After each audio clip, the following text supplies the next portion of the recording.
चीन में कुछ घटनाओं के कारण लोग बेजिंग में रात को बस में सफर करने से खौफ खाते हैं। इसके पीछे की कहानी, स्टोरी सुनकर आपको भी थोड़ा डर लग सकता है।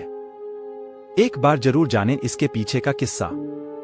ट्रूथ ऑफ बस एंड 5 डेड बॉडीज। चीन के बीजिंग शहर में एक ऐसी घटना घटने का दावा किया जाता है जिसकी वजह से आज भी देर रात लोग बसेस में सफर करने से डरते हैं। करीब 2 दशक से भी ज्यादा समय से रूट 375 की बस की कहानी सुनाई जाती रही है। ये कहानी कितनी सच्ची है साफ नहीं है, लेकिन बीजिंग की वेबसाइट समेत कई अंग्रेजी वेबसाइट्स पर भी ये कहानी वायरल है। यह आज भी पुलिस के लिए एक पहेली है। इस घटना को घटे करीब 27 साल हो चुके हैं। इस रहस्य को आज तक चीन की पुलिस भी नहीं सुलझा पाई है।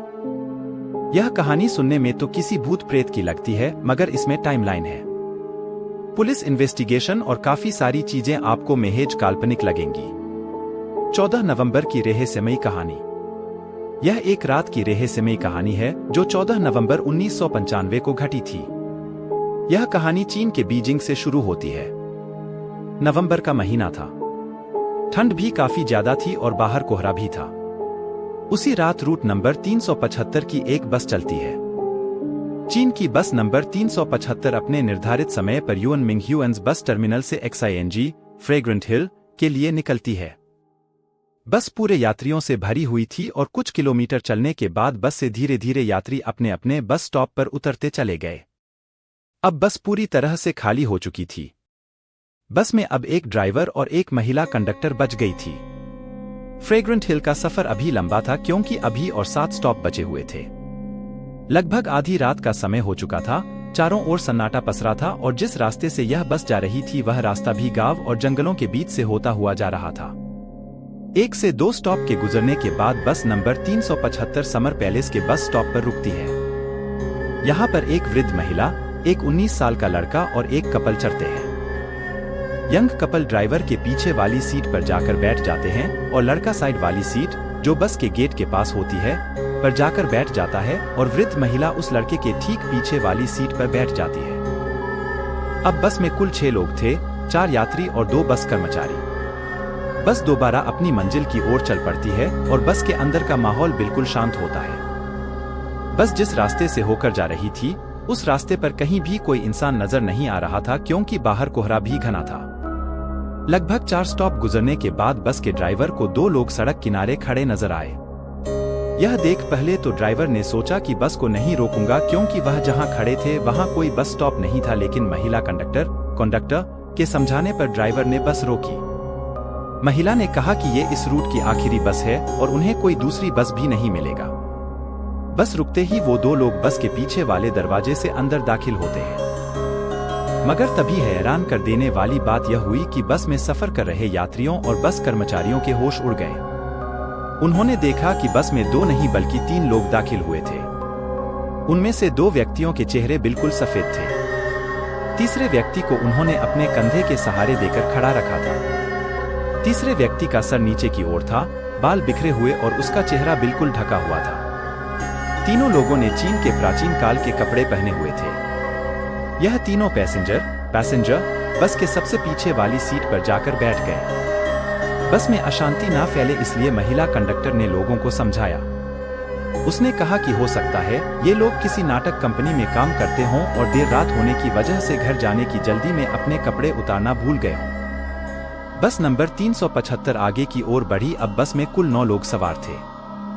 बस में पहले से जो वृद्ध महिला सफर कर रही थी वह बार बार पीछ की तरफ मुड़कर देख रही थी। जब अगला स्टॉप आया तो यंग कपल इसी स्टॉप पर उतर जाता है। बस नंबर 375 फिर से अपनी मंजिल की ओर आगे बढ़ती है। अब बस में कुल 7 लोग थे।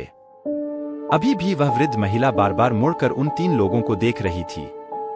वे लोग उनको कुछ अजीब लग रहे थे, मगर बस में मौजूद बाकी सारे लोग अपने आप में व्यस्त थे। महिला कंडक्टर ड्राइवर से बात करने में व्यस्त थी। वृद्ध महिला के आगे बैठा हुआ लड़का बस की खिड़की से बाहर का नजारा देखने में व्यस्त था। करीब 2 से 3 किलोमीटर ऐसे ही आगे जाने के बाद वृद्ध महिला जोर से चिल्लाती है और अपने आगे बैठे हुए लड़के को एक तमाचा लगाकर कहती है कि कहाँ है मेरा पर्स। यह सुनकर महिला कंडक्टर वृद्ध महिला की ओर आती है और कहती है कि आपका पर्स इसने नहीं चुराया। यह तो आपके आगे बैठा हुआ है। लड़के ने भी यही बात वृद्ध महिला को समझाई, मगर वृद्ध महिला अपनी बातों पर अड़ी हुई थी और लड़के को पुलिस के हवाले करने की बात करने लगी। ड्राइवर और महिला कंडक्टर ने वृद्ध महिला को बहुत समझाया, मगर वह नहीं समझी और ड्राइवर को अगले स्टॉप पर बस रोकने के लिए कहा। ते ही वृद्ध महिला ने लड़के का कॉलर पकड़कर घसीटा और नीचे उतारा।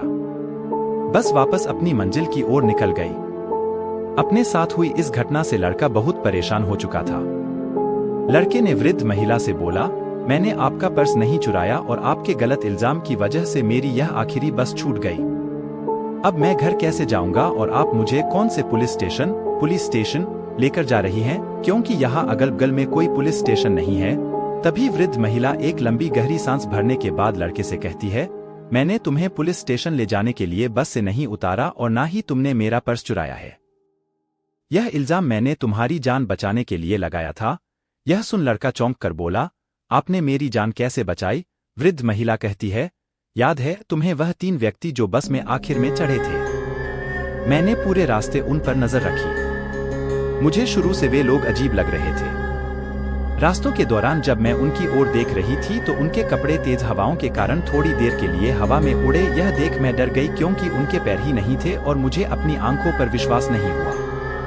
ऐसा लगा जैसे मैंने कोई सपना देखा। तभी तीसरे व्यक्ति का चेहरा मुझे दिखा।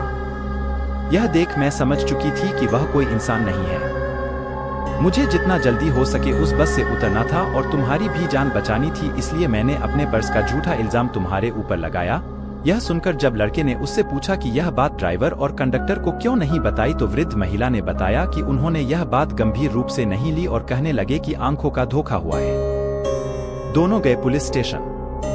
इसके बाद वृद्ध महिला और लड़का तुरंत पुलिस स्टेशन जाते हैं और पुलिस कर्मचारियों को अपने साथ घटी इस घटना के बारे में बताते हैं। लेकिन पुलिस कर्मचारी उनकी बातों पर यकीन नहीं करते और उन्हें घर जाने की राय देते हैं। साथ में पुलिस यह आश्वासन देती है कि अगर इस तरीके की घटना हुई तो उसके ऊपर पुलिस कार्रवाई जरूर करेगी। वृद्ध महिला और लड़का अपने अपने घर चले जाते हैं और अगले दिन सुबह 15 नवंबर को पुलिस को सूचना मिलती है कि युएन मिंगह्यूएन्स बस टर्मिनल से फ्रेग्रेंट हिल तक जाने वाली रूट की बस नंबर 375 गायब है। वह अपने निर्धारित बस टर्मिनल अभी तक नहीं पहुंची। पुलिस को यह सूचना मिलने के बाद यह समझ आ गया था कि वृद्ध महिला और वह लड़का जो कह रहे थे वह सच था। तुरंत पुलिस वृद्ध महिला और लड़के को पुलिस स्टेशन बुलाती है और उनकी बताई बात को रिकॉर्ड करती है।